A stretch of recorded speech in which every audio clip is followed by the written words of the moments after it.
socialite, and if you go to events here and there, he's a very common face. You wouldn't miss him.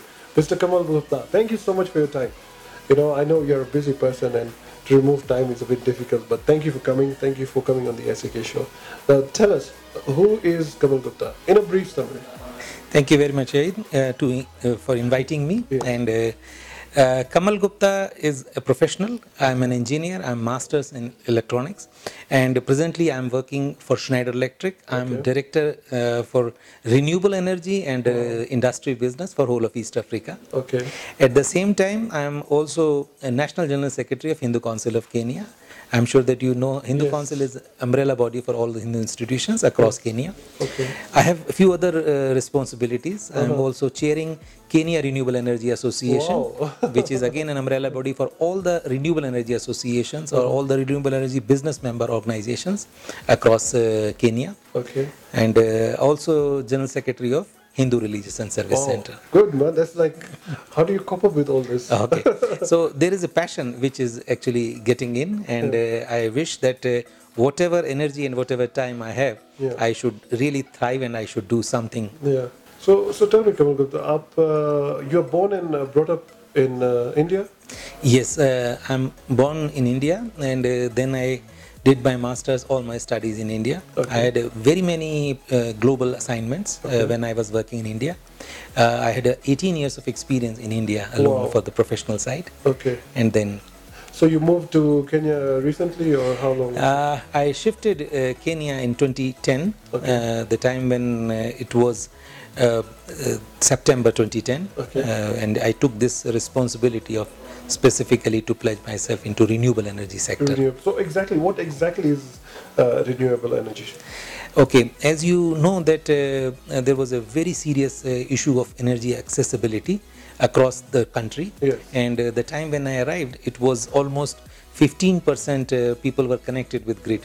So it is a very serious situation where people are not getting benefited and not connected with grid. There is no access to energy. But in recent past, so many people's contribution, even myself did a lot of active participation in developing access to energy.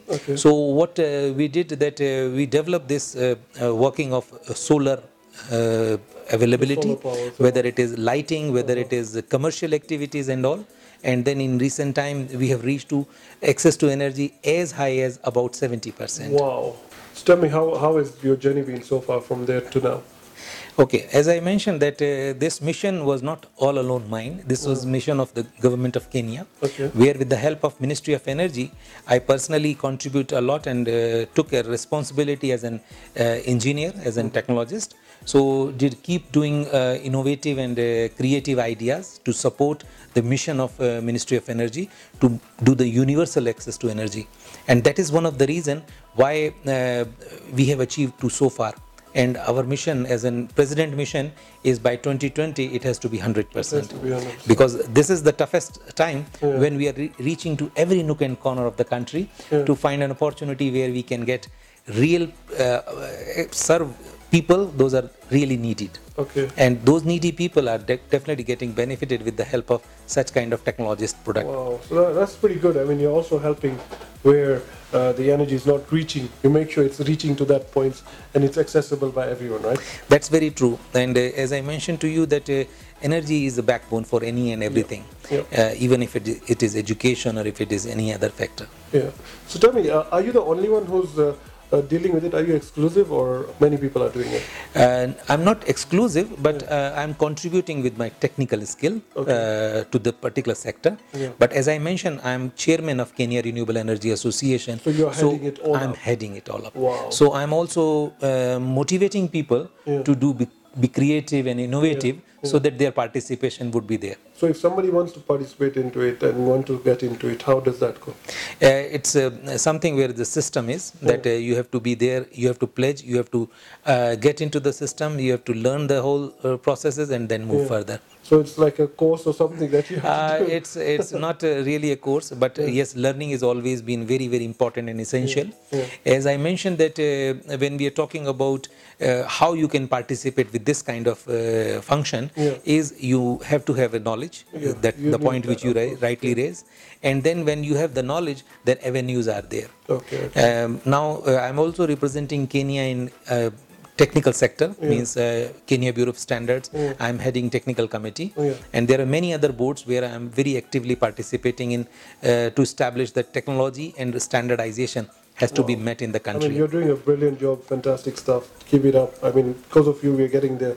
Thank you for that. Thank you so very much. Now, tell me, on the social front, I've seen you at nearly every function there. You're there, and how is it being the secretary of the Hindu Council of Kenya? Okay, as I mentioned that Hindu Council of Kenya is an umbrella body for all the Hindu institutions, and we have 154 institutions across Kenya.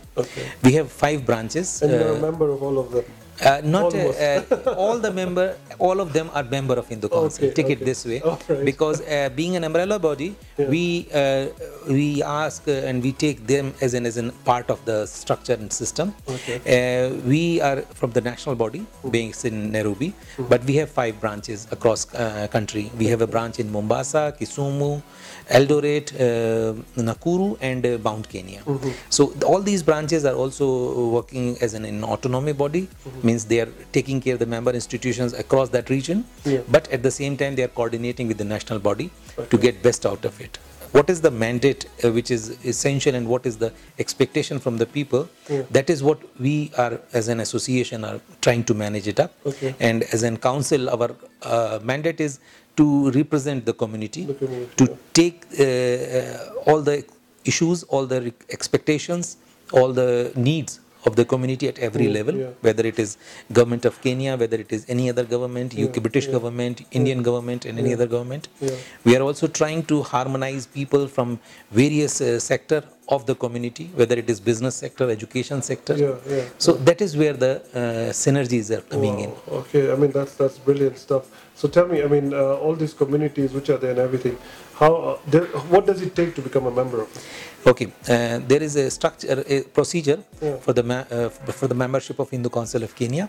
The association or the society or the member institution has to be fully structured. It has to be a proper body which is having constitution and all the legal requirement. Because we encourage members; those are actually truly representing people. So it's a people body. So when we are talking, is it like a community based kind of a thing? Yes, it is community based kind of a thing, where each community is having their own interest, but at the same time when you see there are few groups have been formed where they are taking largely in the interest of the society. I'm also representing, as I mentioned, Hindu Religious Service Center, which is a group which is only doing service activities across the country. So these are the things which you really get motivated. Well, that's good stuff. Now tell me, in terms of charities and helping people out there, how does that come into the picture? It become always been a very great motivation for the person like me to be part of that kind of societies. As Hindu Religious Service Center, we are feeding almost 20,000 children every day. But these are general children? These are general children. Those are studying in the schools. So it is 57 different schools where put together 20,000 kids, students, they are getting fitted by the program. And the idea is that they all get motivated to come and attend school. They always get motivated to part of the mainstream of the country. They should never distract because of they are not getting food first, because that is the first requirement. So that is the mission and the vision we took, that let us try to support schools where the real future of the country is coming in, and those kids, they are studying, they are spending time because they are now fed with the good food and healthy food. They are encouraged. Motivation is the key over here. So you're like a powerhouse over here, Mr. Kamal. I mean, that's amazing, And then you keep such a low profile, and you're seen at functions, and nobody can tell that you do all this. I know you do a lot more than this. Tell me more. Okay, all alone, no one can do anything. It's a strength. It's a team which actually make a difference. And with the fantastic team, what we have at every place, we are making a real contribution to the things. As I'm more keen and more focused on environmental side, I shared with you that probably one of the big contribution which we did is a tree plantation, because of environment is essential need. Oh yes, that's good. I mean, we shouldn't neglect that. Actually, and we have been recognized by various bodies, including government, is to do the contribution towards the environment and green environment rather. Okay. So all that is under Hindu Council, or you have a separate body which does the tree planting? Actually, as I mentioned, that Hindu Council is an umbrella body. Yes. So all other member institutions, those are doing different activities, are being always supported by Hindu Council of Kenya. Okay. So this tree plantation activities, where I'm General Secretary, Hindu Religious Service Center, we are doing that activity. But our member institutions keep doing one or the other activity, whether medical camps you're talking about, whether it is different exercises liaising with the government. We did a very big exercise recently when we invite people from government, from KRA, to do a very close coordination with the people. Because general people, they always feel scary to ask their questions, to get connected. So as an association, we invited, as an council, we invited people from government departments, and yes, there was an issue of land earlier, a few months back, and Hindu Council created a very big platform where about 15 senior officials, top officials were here. They gave all their clarities, including immigration. All those clarities were being given as and when there is a new thing which is introduced. So that is how. So we are working as an interface between ordinary person and the ministers, or maybe ministerial or government, where people are finding this bridge effectively working in the interest of people. Wow. That's brilliant. I mean, you're bridging the gap over there. That is what is needed, And now, the big question over here comes that you are part of so many things. How do you balance all this out? Because that is the big question. People say time nahi hai, ye nahi hai, wo nahi hai, but you are like everywhere. You're there. How do you do that?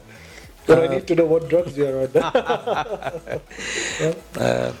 We are working on the philosophy where you are as strong as united, as weak as divided. Wow. So if you are strong, if you are united, you are strong. And even the strength of the hand is only comes when your all 5 fingers are putting values. So me, I'm a small part of that structure. There are many contributing factors. People are there, their strength, their energies, their participation are there. There are elderly people are also there. They have always been a very guiding force for each one of us. Those are working as an youth and as an energy. But that is where I always urge people to participate in all these things, because we are all here to make a difference. And if we are contributing, then only we can assume. Expectations can come with the responsibilities, and responsibilities are for those who take responsibilities. There you go, guys. That's the message from Mr. Kamal Gupta. So the bottom line is, united we stand and divided we fall. Keep watching, guys. It's Zindagi TV, it's the SAK show powered by MacCoffee. Power your now. So, Mr. Gupta, this is a hamper from our sponsor, MacCoffee. Mr. Rana is your good friend. So enjoy it. There's lots of coffee stock for you. And the bag is for Bhaviji, so you can take it. Thank you very much. Thanks a lot.